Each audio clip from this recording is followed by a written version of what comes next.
Les enlèvements extraterrestres semblent donc remonter à des milliers d'années. Et les personnes qui en sont revenues, celles qu'on appelle les contactés, font-elles partie d'un plan extraterrestre plus complexe?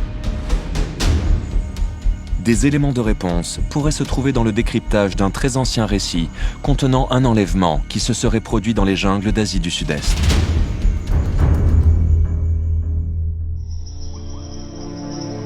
Krong Siem Reap, Cambodge, 1860. Un groupe de missionnaires traversant la jungle cambodgienne tombe sur le plus grand et élaboré complexe religieux du monde, Angkor Wat.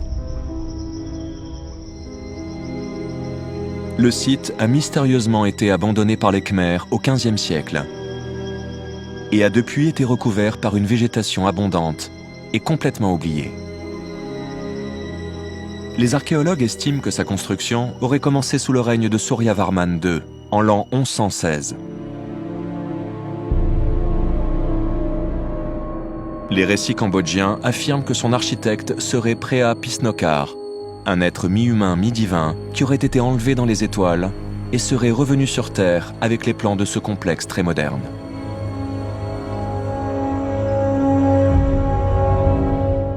Pour nous, les partisans de la théorie des anciens astronautes, la légende de Pisnokar est fascinante.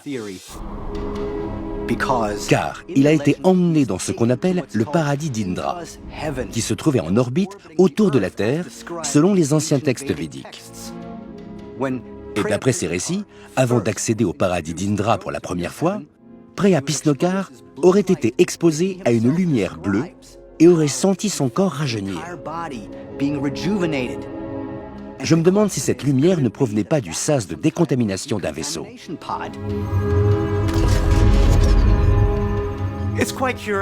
Il est tout de même très curieux qu'une ancienne légende cambodgienne mentionne un processus de décontamination à bord d'un vaisseau spatial.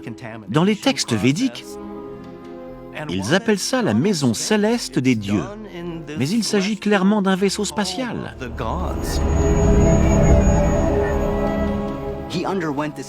Pisnokar a suivi un programme éducatif intense. Et quelques semaines plus tard, il retrouvait les siens pour partager le savoir transmis par les extraterrestres au cours de son séjour à bord du vaisseau.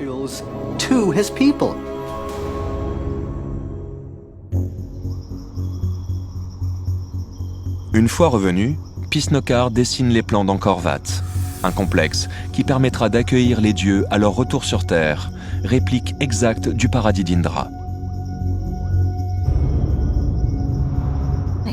Il est revenu sur Terre pour transmettre sa connaissance et aider l'humanité à avancer. Et dans le cas présent, en construisant un temple incroyable qui est considéré par beaucoup comme la 8e merveille du monde. Les gens ne se préoccupent pas vraiment de la raison profonde du retour de ces personnes.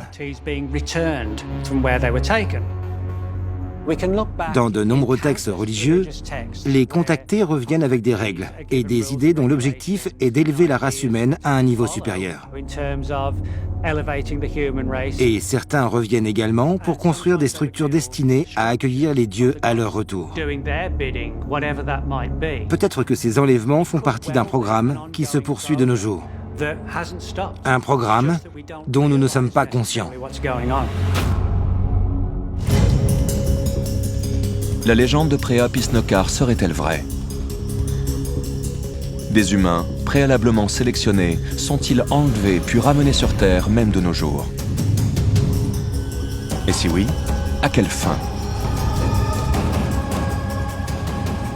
Des éléments de réponse pourraient se trouver dans une analyse approfondie des enlèvements modernes.